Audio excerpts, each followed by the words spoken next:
Hello students, welcome to my YouTube channel Physics by Praveen Pandey.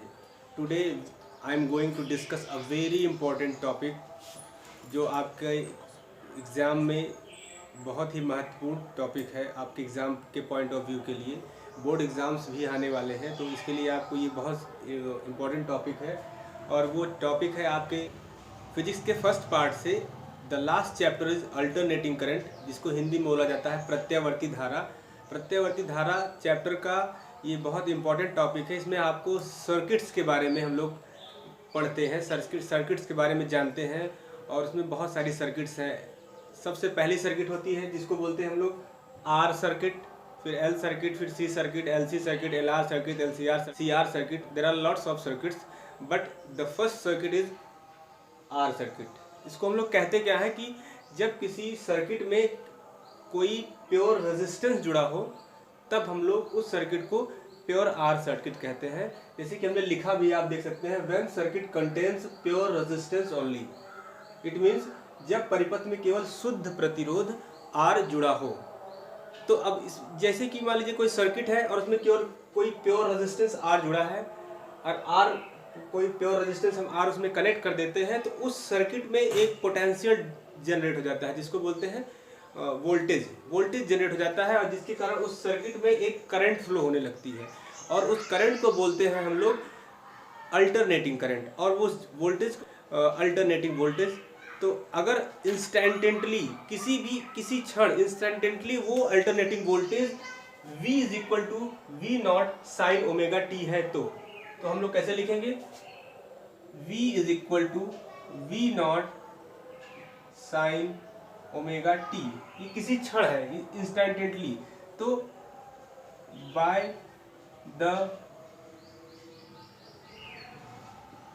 Ohms law we know that, हम जानते हैं कि V is equal to I R, and if we put the value of V, then it becomes V naught sine omega T is equal to I R. जैसे कि आप लोग देख रहे हैं कि V is equal to sine omega T is equal to I R, then I is equal to V naught upon R sine omega T. We also know that V upon R is equal to I। Current के हिसाब से देखा जाए तो V upon R is equal to I होता है, भले ये V नॉट है तो पोटेंशियल। तो इस कंडीशन में अगर ये V नॉट बाई R को I बोलेंगे, तो V नॉट अगर लिखा गया है तो जो यहाँ पे हमें करंट मिलेगी वो I नॉट मिलेगी। It means I is equal to I naught sine omega T, and this is the equation of current when circuit contains pure resistance only, and the I naught is shows that the peak value of current। मतलब जो I naught है ये current की peak value को show करता है। जब current wave के फॉर्म में चलती है तो जो उसकी पीक वैल्यू होती है, जो सबसे ऊंची वैल्यू होती है, जो सबसे अपर वैल्यू होती है, उसी को हम लोग I naught से डिनोट करते हैं। It means I is equal to I naught sine omega T. Okay, now we are going to discuss about the phasor diagram, it means wave diagram of that circuit. Okay, तो फिर अब हम लोग इसका phasor diagram देख लेते हैं। ये देखिए, ये पॉइंट 0 है, पॉइंट O जिसको बोल सकते हैं। इसके अपर साइड में पॉजिटिव एरिया है, इसके लोअर साइड में नेगेटिव एरिया है, और इस पे हम लोग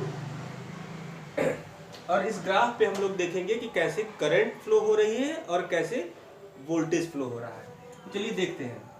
मान लीजिए कि ये हम बना रहे हैं करंट का डायग्राम। तो इस तरह करंट को हम डॉटेड बनाएंगे इस तरीके से।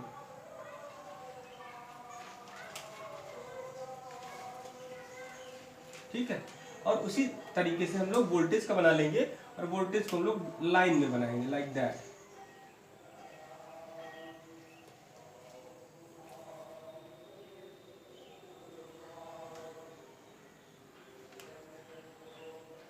ठीक है, थोड़ा सा इसको मिटा के ऐसे कर लेते हैं।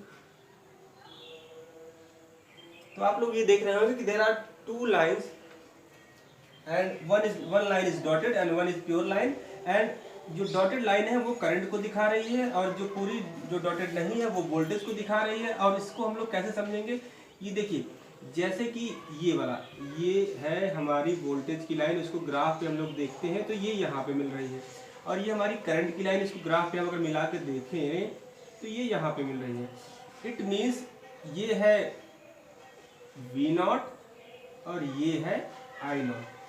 कैसे हम लोग जाने V0 है, क्योंकि देखिए ये है वोल्टेज की पीक वैल्यू, वोल्टेज सबसे अपर तक यहाँ पे गया, उसके बाद अब इसके बाद डाउन होना शुरू हो गया है, तो वोल्टेज की जो पीक वैल्यू होती है उसको हम V0 से डिफाइन करते हैं। उसी प्रकार अब हम करंट की पीक वैल्यू देख रहे हैं, देखिए करंट यहाँ पे गई और यहाँ पे पीक पॉइंट पे पहुंचने के बाद अब इसके बाद इसको डाउन होना शुरू हो गई है, इसका मतलब ये करंट की पीक वैल्यू है, जिसको हम I0 से बोल सकते हैं। तो अब ये देख सकते हैं आप लोग कि V0 and I0 both are the peak value of voltage and current. और इसमें अगर आप ये देखें तो कि जिस समय करंट अपनी पीक वैल्यू पे है उसी समय वोल्टेज भी अपनी पीक वैल्यू पे है, मतलब सबसे हायर लेवल पे करंट जिस समय है उसी समय सबसे हायर लेवल पे वोल्टेज है। और अगर देख रहे हैं कि जब वोल्टेज जीरो हो रही है तो उसी समय करंट भी जीरो हो रहा है। इसका मतलब ये हुआ कि जब कोई ऐसी सर्किट हम ऐसी सर्किट के बारे में पढ़ रहे हैं जो जिसमें केवल प्योर रेजिस्टेंस लगा हो, केवल प्योर प्रतिरोध लगा हो, तो उस कंडीशन में उसके फेजर डायग्राम में से हम ये देख सकते हैं कि उसमें वोल्टेज एंड करंट दोनों एक साथ चलते हैं। इट मीन्स दैट दोनों के बीच फेज डिफरेंस जीरो है। ये बहुत इंपॉर्टेंट चीज़ है, इसे याद रखना बहुत ज़रूरी है बच्चों से, क्योंकि एग्जाम में ये क्वेश्चन पुटअप हो जाता है और आपसे वाइवा में भी पूछ लिया जाता है कि क्या कि कौन सी ऐसी सर्किट है जिसमें करंट और वोल्टेज साथ साथ चलते हैं। तो आपको ये चीज़ याद रखनी है कि जब when circuit contains pure resistance या प्योर रेजिस्टेंस लगा हो तो उसमें करंट और वोल्टेज दोनों साथ चलते हैं। अच्छा, एक क्वेश्चन और पुट हो सकता है कि in which condition the phasor diagram will be zero between current and voltage.